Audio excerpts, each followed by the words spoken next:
intersectionality as a concept, it could be something I feel which could be useful.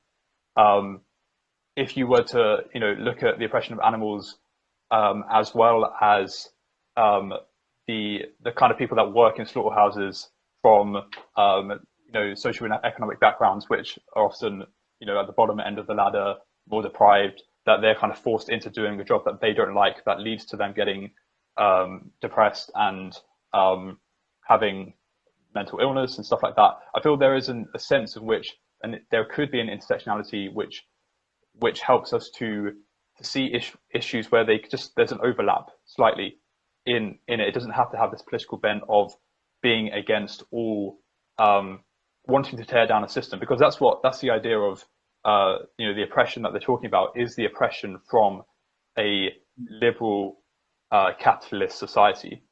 And in order to overcome that oppression, you have to tear down that system. But we could have an intersectionality which actually looks at some of the overlaps between different issues and gets a kind of activism which acknowledges that and takes that into account when it's trying to be effective. So what you've said there, I would actually compare that to the health and environment arguments.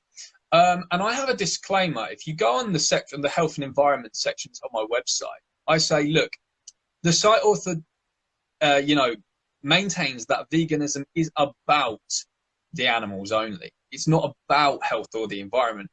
However, these arguments ultimately do come up, so it's good to actually know them and have rebuttals to them. I see that as what you were saying there about the slaughterhouse workers enslaved and get shit pay and blah, blah, blah.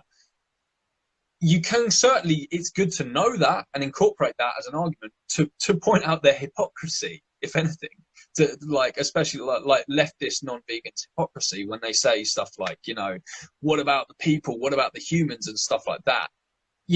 Perhaps it could be good to actually know these kind of little facts like that. But it's not about, the point. Intersectionality maintains that veganism is as much about the slaughterhouse workers as it is about the victims in the slaughterhouse. I mean, that sounds fucking insane to me. Does carnism ultimately harm humans? Yeah, it does, but it's not about us. And it's certainly not about the victimizers.